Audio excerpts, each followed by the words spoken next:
Admission টাইমে খুব কম সংখ্যক স্টুডেন্টই পাওয়া যাবে যারা আসলে ইফোর্ট দেয় না। তাহলে দেখো সবাই আসলে পরিশ্রম করতেছে, ইফোর্ট দিতেছে, পড়াশোনা করতেছে, এক্সাম দিতেছে, তাহলে এমন কি কারণ আছে যে কারণে সবাই চান্স পাচ্ছে না? দেখো এইখানে যে পার্থক্যটা মেক করে সেটা হচ্ছে স্ট্র্যাটেজি।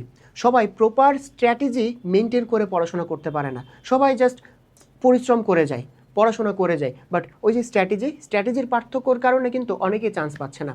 তাহলে আজকে এই ভিডিওতে আমি শেয়ার করব এমন 5টা টেকনিকের কথা, যেই টেকনিকগুলো আমাকে আমার অ্যাডমিশন টাইমে বাকিদের থেকে আগে রাখছিল। সো এটা যেহেতু আমাকে হেল্প করছে, আই হোপ তোমাদেরকেও হেল্প করবে। ভিডিওটা বেশি লেন্দি না করে সরাসরি আমি টপিকে চলে আসি যে এমন কি কি টেকনিক আছে যেটা আমি আমার অ্যাডমিশন টাইমে অ্যাপ্লাই করছিলাম, অ্যাপ্লাই করে দেখছি যে আমি একটা পজিটিভ রেজাল্ট পাইছি, বাকিদের থেকে আমি আগে থাকছি। ঠিক আছে, সো এই টেকনিকগুলো অবশ্যই তোমার কাজে দিবে। সো প্রত্যেকটা টেকনিক একদম 5টা টেকনিক তুমি কিন্তু ভালোভাবে ভিডিওটা দেখবা এবং এটা মেনটেন করার ট্রাই করবা। ওকে, আচ্ছা, প্রথম যে টেকনিকটা সেটা হচ্ছে রিভিশন। দেখো আমি যখন আমার অ্যাডমিশন ফেজটা শুরু করি তখন আমি খেয়াল করলাম যে আমি যদি এইভাবে পড়তে থাকি, যে ডেইলি যেভাবে আগাচ্ছে এভাবে পড়তে থাকি, আমি একবার সিলেবাস শেষ করব, এরপর তোমার হচ্ছে কি দেবো, রিভিশন দিব। তো যখন আমি রিভিশন স্টার্ট করব, ধরো 2 মাস পরে বা 1.5 মাস পরে আমি রিভিশন স্টার্ট করতেছি, তখন তো এরকম দেখা যাবে যে আমি আবার সব ভুলে গেছি। কারণ তুমি দেখবা যে তুমি ধরো আজকে যেটা পড়তেছো, যদি আগামী 20 দিন 25 দিন 30 দিনে তুমি যদি না দেখো ওই জিনিসটা, তাহলে দেখবো যে তুমি ভুলে যাও, ওটা তোমার মনে থাকে না। এটাই ন্যাচারাল, এটাই স্বাভাবিক, এটাই হয়, বুঝছো? সো আমি চিন্তা করতেছিলাম যে এমন কি করা যায় যাতে আমি যেটা পড়তেছি সেটা যাতে সবসময় আমার মনে থাকে। সো এইখানে আমি এমনভাবে একটা রিভিশন স্ট্র্যাটেজি সাজাইছি যেখানে আমার সবই মনে থাকতো। ধরো আজকে যেটা পড়ছি, কালকে যেটা পড়ছি, অলওয়েজ আমার যাতে মনে থাকে। ঠিক আছে, আমি এই রিভিশন টেকনিকটা অ্যাপ্লাই করতাম। সো চলো তোমাদের সাথে একটু শেয়ার করি। ধরো প্রথম দিন আমি একটা পড়া শেষ করলাম, এরপর সেকেন্ড ডেতে আবার পড়া আছে আমার, থার্ড ডেতে আবার পড়া আছে, এবার 4th ডে, 5th ডে, ঠিক আছে, 6th ডে, 7th ডে, এভাবে আগাইতেছে। সো ধরো এইভাবে 30তম দিন পর্যন্ত চলতেছে। ঠিক আছে, আচ্ছা, আমি যেটা করতাম যে প্রথম দিনের পড়াটা শেষ হইলো আমার, তো ওই দিনের পড়া ডান। এরপরে দ্বিতীয় দিনে যখন আমার পড়া হবে, দ্বিতীয় দিনের পড়ার পরে আমি যেটা করতাম যে প্রথম দিনের পড়া হালকা একটু আমি রিভাইজ করতাম। থার্ড ডে এর পড়া এটা শেষ করার পরে আমি কি করতাম, প্রথম 2 দিনের পড়া রিভিশন করতাম। 4th ডেতে গিয়ে আমি দেখো আবার আগের 3 দিনের পড়া রিভিশন করতেছি। এইভাবে যখন আমি সপ্তম দিনে আসলাম তখন দেখো আমি আগের 6 দিনের পড়া রিভিশন করতেছি। সো এখন যখন আমি অলওয়েজ রিভিশনের উপর রাখতেছি, জিনিসগুলো আমার কাছে নতুন লাগতো না। আমি যখন উইকলিতে যাইতাম, আমি তো আগের সব পড়া তো আমি বারবার পড়ছি, রিভিশন তো করা হয়ে গেছে, নতুন করে তো আমার আবার পড়তে হবে না, রিভিশন করতে হবে না, আমার কাছে ইজি লাগতো, আমি উইকলিতে ভালো মার্কস পাইতাম। ওকে, তাহলে আমি আসলে 3 নাম্বার দিনে এসে দেখো আগে 2 দিনের পড়া, 4 নাম্বার দিনে এসে আগে 3 দিনের পড়া, এখন কথা হচ্ছে ভাই লোড হয়ে যায় না? আসলে কি সম্ভব এটা? দেখো তুমি যখন রিভিশন করবা, তোমার কি সব রিভিশন করতে হবে? তোমার কি সব প্রয়োজন আছে? তুমি তো ইজি জিনিস পারোই, তাহলে তোমার রিভিশন করতে হবে কি, যে জিনিসটা তোমার হার্ড লাগে, যে জিনিসটা তোমার কঠিন লাগে, যে জিনিসটা তুমি ভুল করো, যে জিনিসটা খুবই ইম্পর্টেন্ট, ঠিক আছে, যে জিনিসটা ভাইয়ারা বলে দিছে যে এইটা লাগবে, ঠিক আছে, ওইটা তো ইম্পর্টেন্ট, তাই না? যেগুলো পরীক্ষা আসে বারবার, এগুলো ইম্পর্টেন্ট। সো এই 3টা জিনিস জাস্ট তুমি রিভিশন করবে একটা চ্যাপ্টারের। যেগুলো তুমি ভুল করো, যেগুলো তোমার কাছে কঠিন লাগে, যে ছকগুলো কঠিন লাগে, যেগুলা তোমার ক্লাসে ভাইয়ারা বলে দিছে, অথবা তুমি কোশ্চেন সলভ করে বুঝছো যে এই পোর্শনগুলো ইম্পর্টেন্ট, সো ওইগুলো তুমি রিভিশন করবা। তোমার তো সব রিভিশন করার প্রয়োজন নাই। তুমি দেখো 5 নম্বর দিন যখন আসবে, তুমি দেখো প্রথম 2 দিনের পড়া, 3 দিনের পড়া অলরেডি তুমি কয়েকবার করে রিভিশন করে ফেলছো না? করছো তো। তোমার কি ওই পড়াগুলো আবার রিভিশন করতে কি মানে সেম সময় লাগবে? লাগবে না তো। তোমার আগের 1-2 দিনের পড়া এটা তুমি রিভিশন করতেছো, সাথে আগের যে ওই যে 1 নম্বর 2 দিনের পড়া এটা তো তুমি বারবার রিভিশন করছোই। সো খুব একটা সময় তোমার দেখবা লাগবে না। 30তম দিনে যখন তুমি আসবা, আগের 29 দিনের পড়া রিভিশন করতেছো ধরো, তো এইখানে তো প্রথম 10 দিনের পড়া তুমি অলরেডি অনেক কয়বার রিভিশন করছোই, তাই না? প্রথম 15 দিনের পড়া তো করছোই। সো এখানে থেকে সব তোমার দেখতে হবে? সব তো তোমার দেখতে হবে না। আবার তুমি যেই জায়গাগুলো ভুলে যাও, ধরো 30 দিনের পড়ার মধ্যে তোমার যে জায়গাগুলো ভুলে যাও, তুমি হার্ড লাগে, যেটা তোমার ইম্পর্টেন্ট, সেই জিনিসগুলো আবার দেখবা। যদি সব দেখারও টাইম না পাও, সব রিডিং তোমাকে পড়তে হবে না, তাহলে তো রিভিশন হইলো না ভাই, তাহলে তো তুমি ডেইলি পড়াই তুমি শেষ করতে পারবে না। তাহলে যেটা করবা, পেজগুলো তুমি উল্টে যাবা, ঠিক আছে, টপিকগুলো তুমি দেখে যাবা। তাহলে যেটা হবে যে ওই জিনিসগুলো তোমার 30 দিন পরে একদম নতুন লাগবে না, তোমার মনে হবে যে তো আমি তো দেখছি, কিছুদিন আগেই দেখছি, তাই না? দেখা দেখা মনে হবে, চেনা চেনা মনে হবে, পড়তে তোমার কনফিডেন্স আসবে, তোমার ভয় কম লাগবে। সো এইভাবে তুমি রিভিশন করলে দেখো কতগুলো তুমি বেনিফিট পাচ্ছ, ঠিক আছে?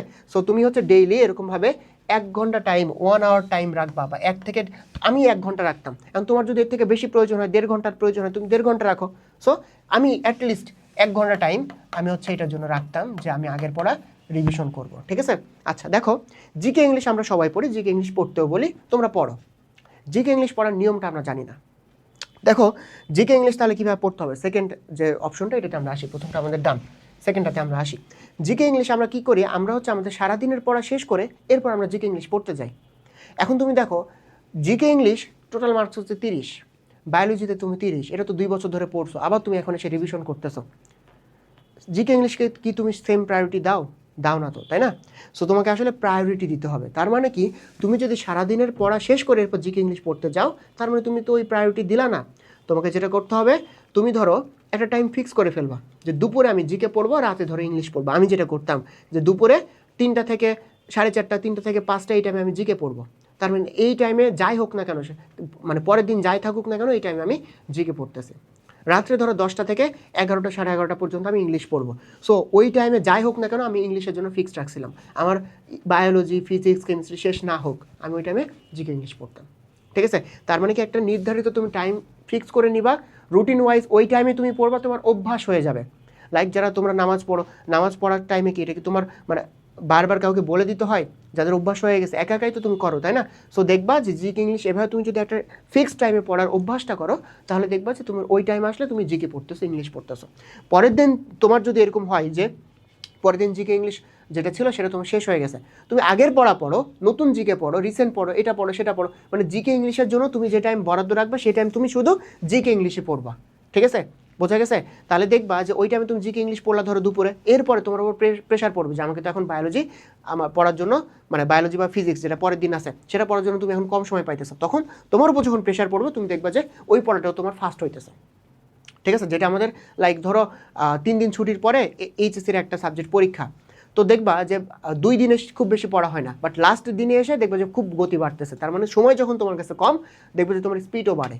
সো এই কাজটাই তুমি করবে যে ফিক্সড টাইমে জিকে ইংলিশ পড়বা, বাকি সময়টা যখন তোমার কাছে সময় দেখবে যে কমে আসলো, তখন দেখবে যে বাকি পড়াটারও তোমার গতি বাড়তেছে, ঠিক আছে। এবং তোমার যে জিকে ইংলিশ পড়ার টাইমটা, এটা যদি তুমি নষ্ট করছো এরকম তো না, জিকে ইংলিশ তো পড়তে হবে, তুমি তো কাজই করছো, তাই না?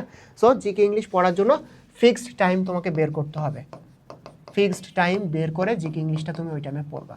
2 নাম্বার রুলস, এটা আমাদের মানে 2 নাম্বার টেকনিকটা গেল। 3 নাম্বার টেকনিকটা হচ্ছে, আমাদের কিন্তু সবগুলো টেকনিক ইম্পর্টেন্ট, ঠিক আছে, মাস্ট এই পর্যন্ত আসবা।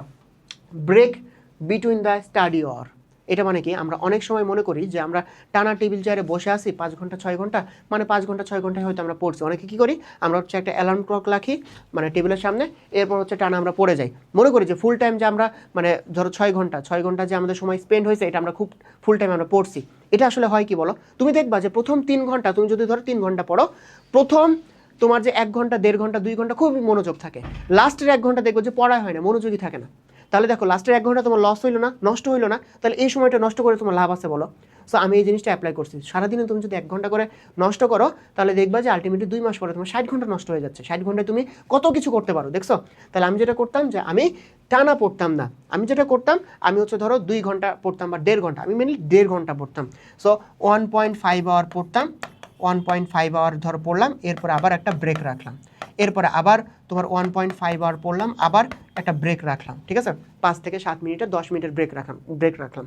এটা আমি কী করতাম, এটা আমি ধরো আমি হাঁটতাম, এটা আমি কিছু একটা খাইতাম, ঠিক আছে, এই কাজগুলো আমি এটা আমি করে ফেলতাম। বা ধরো গোসলের আগে 1.5 ঘন্টা পড়লাম, গোসলের পরে 1.5 ঘন্টা পড়লাম, আবার খাইলাম, এরপর আবার 1.5 ঘন্টা পড়লাম, বুঝছো? মাঝখানে এইভাবে আমি ব্রেকগুলো রাখতেছি, সাজায় নিতেছি। বাট এই টাইমে তুমি যদি তোমার এনজয়মেন্টের জন্য তুমি যদি ফোনে রিলস দেখা শুরু করো, তাহলে ইউ আর গান, ঠিক আছে। তোমার দেখবা যে তুমি আসলে আর ব্যাকই করতে পারতেছো না, তোমার 5 থেকে 10 মিনিটের ব্রেক কেমনে যে তোমার 1 ঘন্টা 2 ঘন্টা হয়ে গেছে তুমি নিজেই বুঝবে না। সো এই ব্রেকে ভুলেও ফোনের যে রিলস এখানে ঢোকা যাবে না। এর ব্রেকে তুমি তোমার আম্মুর সাথে কথা বলতে পারো, তুমি হাঁটতে পারো, ঠিক আছে, যারা ছেলেরা আছো তারা 10টা পুশ আপ লাগাইতে পারো, ঠিক আছে, রক্ত চলাচল বাড়বে, তোমার হচ্ছে ভালো পড়া হবে এরপরে, ঠিক আছে। তুমি খাইতে পারো কিছু একটা, তুমি গোসল করা যে কাজগুলো আছে, ঠিক আছে, বা নামাজ পড়া, এই ব্রেকগুলোতে এইভাবে রাখতে পারো, ঠিক আছে, মানে এইভাবে সাজাবো যাতে ব্রেকে তোমার নামাজটা পড়ে যায়, বুঝছো? টাইম তো তুমি জানো যে কখন নামাজ আছে। সো এইভাবে তুমি সাজাতে পারো, তোমার মতন করে তুমি এটা ইউটিলাইজ করতে পারো। এরপর আসো ভুল খাতা বানানো, এটা মাস্ট। কেন মাস্ট? দেখো তুমি পরীক্ষার আগের দিন, ধরো কালকে পরীক্ষা, এখন তুমি আজকে ট্রাই করলে সব রিভিশন দেওয়ার জন্য। বায়োলজি দেখো 12 24টা তোমার চ্যাপ্টার আছে, প্রত্যেকটার জন্য তুমি যদি আধা ঘন্টা করে রাখো 12 ঘন্টা, এভাবে কেমিস্ট্রির জন্য ধরো 6 ঘন্টা দিলাম, ফিজিক্সের জন্য 6 ঘন্টা দিলাম, 24 ঘন্টা, জিকে ইংলিশের জন্য 6 ঘন্টা, 30 ঘন্টা। তুমি 24 ঘন্টা যে তোমার সময় আছে সারাদিনে, এখানে কি তুমি 30 ঘন্টা পাবা কোনোভাবে? পাবা না তো, তাই না? এখন কি তুমি 24 ঘন্টা ধরে রিভিশন দিবা আগের দিন? তা তো করতেছো না। সো আগের দিন কি করতে হবে, তুমি যেগুলো ভুল করছো, যেগুলো কঠিন লাগছে, সেগুলো তুমি ভুল খাতায় তুমি হচ্ছে লিখে রাখবা, এগুলো তুমি ওই টাইমে পড়বা। এখন ভুল খাতা কেমনে বানাতে হয় দেখো। ভুল খাতা ধরো একটা তোমার যে তোমার হচ্ছে একটা খাতা তুমি একটা সাবজেক্টের জন্য রাখবা, ঠিক আছে? সো এই খাতাটা তুমি ধরো বায়োলজির জন্য রাখলা, বায়োলজির জন্য রেখে তুমি কি করবা, কিছু পেজ একটা করে চ্যাপ্টারের জন্য বরাদ্দ রাখবা। ধরো প্রাণীর বিভিন্নতা শ্রেণীবিন্যাস, এটার জন্য তুমি 5 পেজ বরাদ্দ রাখলা। সো তোমার এই প্রাণীর বিভিন্নতা শ্রেণীবিন্যাস থেকে যত তোমার ভুল হবে তুমি কি করবা, ওই পেজগুলোতে তুমি লিখে ফেলবা। ধরো তুমি একটা পরীক্ষা দিছো, অনলাইনে একটা পরীক্ষা দিছো, কিছু একটা ভুল হয়েছে ওই চ্যাপ্টার থেকে, তুমি লিখে ফেলো। অফলাইনে পরীক্ষা দিছো, লিখে ফেলো। শুধু যে ভুল খাতাতে ভুলই লিখতে হবে এরকম না, তুমি কোনো একটা তথ্য পাইছো যেটা আগের বছরগুলোতে আসছে, বা এক্সট্রা ইনফো যেটা অনেকবার আসতেছে বাট তুমি পারতেছো না, কোনো জিনিস তোমার কঠিন লাগতেছে, সবগুলাই তুমি ওই ভুল খাতায় লিখে ফেলো। কঠিন জিনিস লিখে লিখে পড়লে তো আমাদের ভালো পড়া হয়, তাই না? তুমি তো জানো যে লিখে লিখে পড়লে ভালো পড়া হয়। তো তুমি লিখে লিখে পড়বা, কোথায় লিখে লিখে পড়ো? তুমি ভুল খাতায় লিখে লিখে পড়ো না কেন? ভুল খাতায় লিখে লিখে পড়লে তোমার দেখো, তোমার যে জিনিসটা যেটা কঠিন লাগতো এটা তোমার লেখা থাকলো, আগের দিন পরীক্ষার আগের দিন তুমি রিভিশন দিতে পারবা, ঠিক আছে? তাহলে যেটা করতে হবে, যেটা ভুল খাতাতে তুমি শুধু যে ভুলগুলো লিখবা এরকম না, এক্সামের যেগুলো হার্ড লাগতেছে, যেগুলো অনেক ইম্পর্টেন্ট লাগে বাট তুমি ভুলে যাও, সবগুলো তুমি ভুল খাতায় লিখে রাখো। আরেকটা যেটা করতে হবে যে এক্সাম রিভিউ, এই জিনিসটা কি আসলে দেখো, তুমি জাস্ট এক্সাম দিয়ে এসে যেগুলো তুমি ভুল করছো এই অ্যান্সারগুলো দেখে ফেলো। এখানে একটা মিস্টেক আছে বড়। দেখো এক্সামে অনেক কিছু আমরা 50-50 দাগাই না, যেগুলো 50-50 দাগায় সব কি ভুল হয়? কয়েকটা তো আন্দাজে রাইটও হয়ে যায়। তো তুমি যদি রাইট করছো এগুলো না দেখো, তাহলে 50-50-র মধ্যে যেগুলো রাইট হয়েছিল এগুলো যদি কোনোভাবে পরীক্ষায় আসে, তখন দেখবে যে তোমার আবার কনফিউশন তৈরি হচ্ছে। তাহলে যেটা করতে হবে, তুমি এক্সাম দিয়ে এসে সবগুলো অ্যান্সার 100টা অ্যান্সারই তোমাকে দেখতে হবে। তাহলে যেটা হবে, যেগুলো ভুল হলো ভুল খাতায় লিখলা, 50-50 যেগুলো ছিল সেগুলো তুমি ভুল খাতায় লিখলা, হার্ড যেগুলো ইম্পর্টেন্ট যেগুলো সবগুলো তুমি ভুল খাতায় লিখে রাখলা, ঠিক আছে? সাথে যেটা হলো, যেগুলো তোমার কারেক্ট হয়ে গেছে বা যেগুলো তুমি একটু কনফিউশন নিয়ে দাগাইছো, যেগুলো একটু আমতা করে দাগাইছো, সবগুলো তুমি যখন আরেকবার রিভিশন দিয়ে ফেললা, দেখলা যে সবগুলাই তোমার A to Z, এখন সবগুলো প্রশ্ন 100টার প্রশ্ন তুমি এখন ভালো করে পারো, তোমার মাথায় সেট হয়ে গেছে, ঠিক আছে? সো আমরা এক্সাম দিয়ে যাই, বাট এক্সাম থেকে যে এত বড় শিক্ষা আছে, এইভাবে যে আমরা এক্সামটাকে ইউটিলাইজ করতে পারি এটা আমরা দেখি না, ঠিক আছে? সো এক্সামটাকে এইভাবে ইউটিলাইজ করতে হবে, ভুল খাতাটাকে এইভাবে ইউটিলাইজ করতে হবে। এরপরে আসো শর্ট রুটিন। শর্ট রুটিন জিনিসটা কি দেখো, তুমি ধরো আগামী 30 দিনের রুটিন বানালে তুমি ডিপ্রেসড হয়ে যাবে যে আগামী 30 দিনে কীভাবে কী হবে, বাট তুমি একটা প্ল্যান সাজাতে পারো যে আগামী 30 দিনে আমি এগুলো শেষ করবো। বাট আমি যেটা করতাম যে পরের দিন, ধরো পরের দিন যা কিছু আছে আমি আগের দিন রাতে লিখে ফেলতাম। আগের দিন রাতে আমি কি করতাম, আগের দিন রাতে আমি সেট করে ফেলতাম যে পরের দিন আমার কি কি আছে, ঠিক আছে? সো পরের দিন আমার কি কি আছে আমি আগের দিন রাত্রে ভাবতাম। এরপরে পরের দিনটাকে আমি অনেকগুলো ছোট ছোট সময় আমি ভাগ করতাম, লাইক সকালের একটু ফেজ, তারপর হচ্ছে একটু বেলা উঠলো ওই টাইমটা ফেজ, তারপর দুপুর, তারপর বিকাল, তারপর সন্ধ্যা, তারপর রাত, তারপর যদি আমি কোনোদিন রাত জেগে পড়ি গভীর রাত। সো আমি পুরা সময়টাকে এভাবে ভাগ করতাম, এরপরে দেখতাম যে কোন টাইমে কী কী করতে হবে, ঠিক আছে? আমি ওই টাস্কগুলো লিখে ফেলতাম যে 1 নম্বর টাস্ক দিয়ে তোমার হচ্ছে সকালে এত থেকে এত এই কাজটা আমি করব, ঠিক আছে? 2 নম্বর দিয়ে তোমার হচ্ছে এই সময় থেকে এই সময় পর্যন্ত আমি এই কাজটা করব, ঠিক আছে? সো আমি এভাবে লিখে রাখতাম। এরপরে যখন একটা কাজ সম্পন্ন হলো আমি কি করতাম, আমি এখানে এসে দেখতাম যে ওই সময়ের মধ্যে শেষ হয়েছে কিনা, টিক দিতাম, বুঝছো? তখন আমি যখন টিক দিলাম দেখো আমার কিন্তু পরের কাজটা রিমেম্বার হয়ে যাইতেছে, আমি রিমাইন্ডার পেয়ে যাইতেছি, কারণ কি আমি এখানে সবগুলো কাজ লিখে রাখছি। সো পরের কাজের আমি রিমাইন্ডার পেয়ে গেলাম, বুঝছো?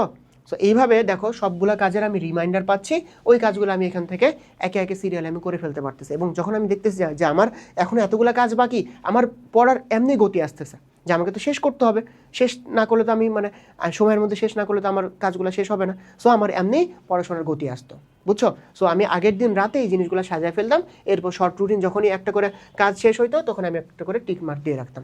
এবং এই রুটিনটা আমি আসলে একটা স্টিকি নোটে লিখে রাখতাম, স্টিকি নোটটা আমি আমার টেবিলের সামনে রাখতাম, বুঝছো? এরপরে যখন একটা করে কাজ শেষ হতো ওই টেবিলের ওইখানে আমি একটা দাগ দিয়ে দিতাম। সো বারবার আমি রিমাইন্ডার পেয়ে যাচ্ছি, এভাবে আমি একের পর এক কাজ করতে আসি, ঠিক আছে? এবং আমি ব্রেক নিয়ে নিয়ে এই কাজগুলো করতাম যাতে আমি পূর্ণ মনোযোগ দিয়ে আমি পড়তে পারি। শুধু চেয়ার টেবিলে বসলে হবে না ভাই, তোমাকে ফুল কনসেন্ট্রেশন দিয়ে টাইমটা ইউটিলাইজ করতে হবে, এই হচ্ছে ব্যাপার। পরিশ্রম করতেছো একটু বুঝে শুধু পরিশ্রম করো, কেমনে টাইমটাকে পুরোভাবে ইউটিলাইজ করা যায় এই জিনিসগুলো একটু খেয়াল করো, ওকে? আচ্ছা, আর আরেকটা জিনিস এখানে লিখতে ভুলে গেছি, সেটা হচ্ছে ঘুম। তোমরা অনেকেই এই ভুলটা করো। আচ্ছা, আরেকটা টেকনিক, এটা হচ্ছে স্লিপ।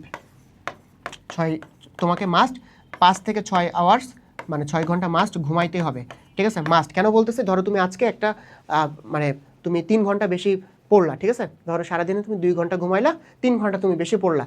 এর ফলে যেটা হবে পরের দিন দেখবা যে তোমার হালকা হালকা ক্লান্ত লাগতেছে, এর পরের দিন দেখবা যে তোমার আর পড়তে ইচ্ছা করতেছে না, তোমার জ্বর চলে আসছে। তাহলে দেখো জ্বর আসলে তো অ্যাটলিস্ট 2-3 দিন, 1 সপ্তাহ তোমার লস। সো সারাদিন তুমি ধরো আগে 14 ঘন্টা পড়তা, জ্বরের কারণে 4 ঘন্টা পড়তে পারতেছো, 10 ঘন্টা লস, 7-10 70 ঘন্টা লস। তুমি ওই একদিন 2 ঘন্টা বা 3 ঘন্টা এক্সট্রা পড়তে যেয়ে তোমার 70 ঘন্টা লস। ব্রডার সেন্সে চিন্তা করো যে এই কাজ করলে কি হবে, তো কত বড় ক্ষতি হচ্ছে, ঠিক আছে? সো 5 থেকে 6 ঘন্টা মাস্ট তোমাকে ঘুমাইতে হবে, রেস্ট নিতে হবে, তোমার সময় মতন খাইতে হবে, যে কাজগুলো সময় মতন আছে রুটিন মাফিক ডিসিপ্লিন ওয়েতে তোমাকে এই সময় চলতে হবে, এই হচ্ছে ব্যাপার, ঠিক আছে? সো ঘুমের জন্য, রেস্ট না নেওয়ার জন্য, না খাওয়ার জন্য, যাতে তোমরা এই সমস্যাটা ফেস না করো, ঠিক আছে? এবং অনেকে প্রশ্ন করো যে ভাই রাত জেগে পড়বো নাকি দিনে পড়বো। যদি এরকম হয় যে তুমি দিনের বেলা উঠে মানে ভোরে উঠে তুমি পড়তে পারতেছো, ঠিক আছে, তোমার সময় নষ্ট হচ্ছে না, তুমি ঝিমাচ্ছ না, তাহলে ভোরে পড়ো, এটা বেস্ট। আর যদি এরকম হয় যে আমার মতন আমি ভোরে পড়তে পারতাম না, আমার ঘুম আসতো, ঝিমাইতাম আমি, তোমার তো সময়টা তখন নষ্ট হচ্ছে, তখন তুমি রাতে পড়া হচ্ছে রাতেই পড়ো, ঠিক আছে? এই কাজটা তুমি করবা, বুঝছো? সো আমি যে পয়েন্টগুলো বললাম এগুলো খুবই খুবই ইম্পর্টেন্ট। সো এই স্ট্র্যাটেজিগুলো তোমরা অবশ্যই মেনটেন করার ট্রাই করবা, এবং এটা আমি জানি যে প্রত্যেকটা টপিক মানে প্রত্যেকটা টেকনিক এটা তোমার কাজে দিবে, ঠিক আছে? সো তোমরা এই টেকনিকগুলো মেনটেন করার ট্রাই করো, এবং এটা নিয়েও যদি তোমার কোনো প্রশ্ন থাকে, আরও যদি কোনো প্রশ্ন থাকে এগুলো বাদেও আমাকে অবশ্যই জানাও, আমি কমেন্টে রিপ্লাই করবো, ঠিক আছে? সবাই ভালো থাকো, আল্লাহ হাফিজ।